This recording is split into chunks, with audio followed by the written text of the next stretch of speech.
rege as nossas obrigações e o conteúdo delas todas. O contrato representa tudo que a gente pensou na cabeça, então tudo que a gente, toda a nossa vontade, da nossa parte e da contraparte, né, a fim de criar obrigações e direitos e deveres, né, e estabelecer o conteúdo dessas obrigações. Então, o contrato serve para aquela frase famosa: na dúvida, vale o que está escrito, vale o que está acordado entre as partes. E por que um provedor de internet precisa tanto de um contrato?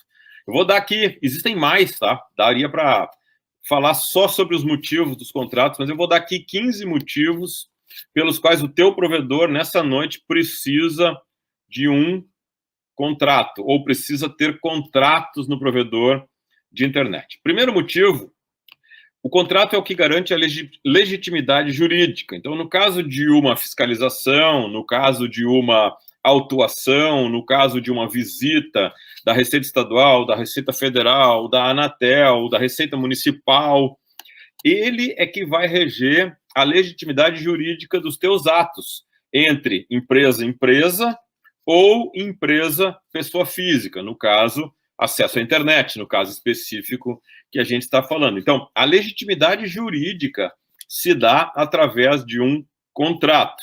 Ele pode ser de direito, normalmente escrito, né, entre as partes, e ele pode ser simplesmente de fato, né? Só que o contrato de fato ele é muito perigoso, né? Porque só o fio do bigode, como está bem desenhado aí na tela, muitas vezes não basta, ou muitas vezes não tem valor nenhum, e aí eu já pulo direto para o item 2. O que garante o valuation, o que garante o valor da empresa de vocês é a quantidade e a qualidade dos contratos que vocês têm. O que preserva os investimentos de vocês ou das pessoas que vão investir em vocês no futuro ou no presente ou até no passado é os contratos que vocês fizeram. Por isso, por esses 3 motivos iniciais, eles já demonstram sua grande importância. Outra coisa, os contratos, pessoal, eles asseguram as parcerias, as trocas de serviço, troca de cabo, troca de ponto, troca de poste, entre provedores, entre provedor e operadoras, entre provedor e cliente final. É os contratos que garantem que essas parcerias estão estabelecidas, estão ativas e funcionam. Outra coisa que o contrato serve muito bem para quantificar quanto que eu pago, quanto que eu devo, qual é o prazo que eu devo, quando eu entrei, quando eu posso sair. Então, o item 5 é muito importante. Outra coisa, o contrato dá valor à história dos negócios. Eu estou garantido por quanto tempo? Eu me garanto a partir de quando e até quando? Quando é que esse contrato vai se tornar indeterminado? Quando é que ele vai vencer? Quando é que ele vai precisar ser renovado?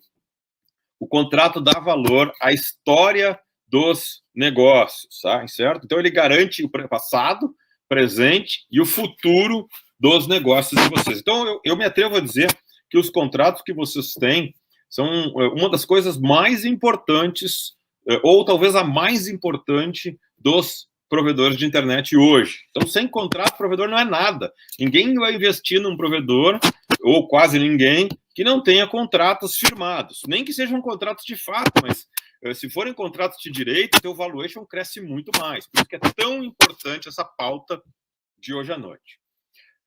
O contrato dizem o porquê dos acontecimentos também. E outra grande vantagem que eu vejo nos contratos, eles, por exemplo, hoje eu fiz um negócio vou pegar alguém aqui que está assistindo, fiz um negócio com o Wellington Araújo, né?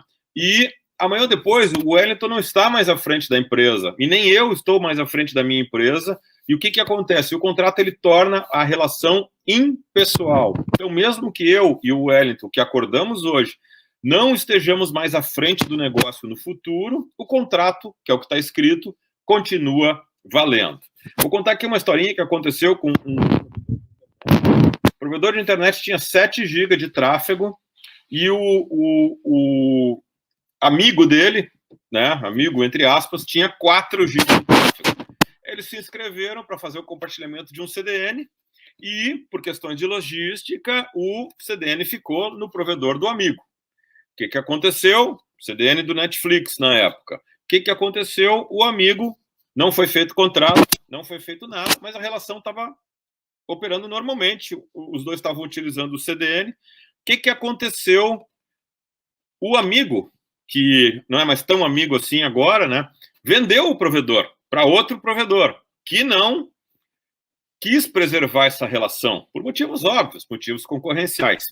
O que aconteceu? Como não havia contrato, assim que o outro provedor assumiu a operação do amigo, o cabo foi desligado do CDN do Netflix. E o outro provedor que tinha mais tráfego, conseguiu, o AS dele tinha mais tráfego, conseguiu o CDN com uma participação maior do que o outro. O que aconteceu?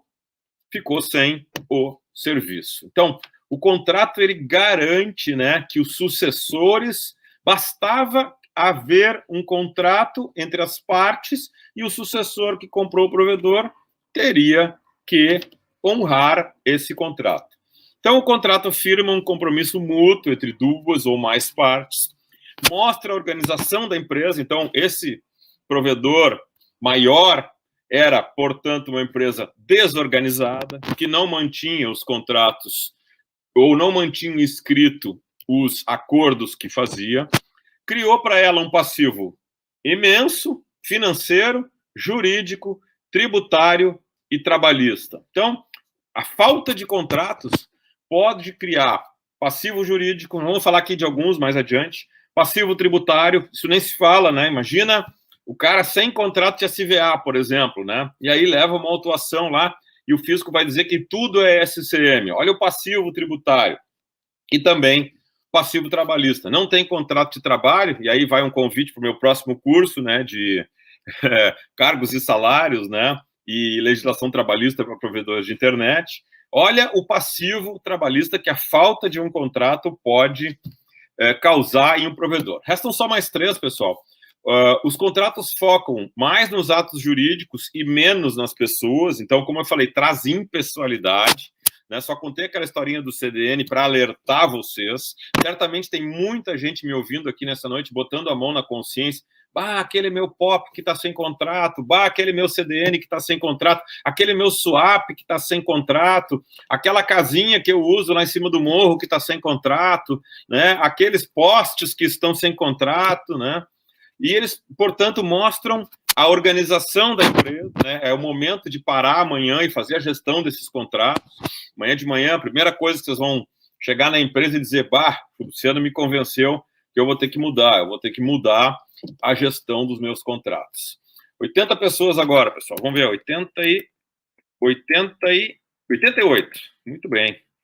Classificam, então, as relações entre duas ou mais pessoas, né? Garantem as ações independentes, né? Então, dentro do contrato, eu posso ter a minha independência, e eu posso ter a minha opinião, e posso ter a simpatia dentro do contrato, e cada um pode ter o seu motivo e a sua opinião, e está tudo certo, está tudo bem, porque há uma coisa escrita entre as partes. Então, muito importante. Eu nem falei ainda do contrato, só estou falando do contrato das relações provedor-fornecedores, provedor-operadoras, provedor-concessionárias, provedor-provedor, mas existe um contrato muito importante, que é o contrato de acesso à internet, que é o contrato SCM-SVA.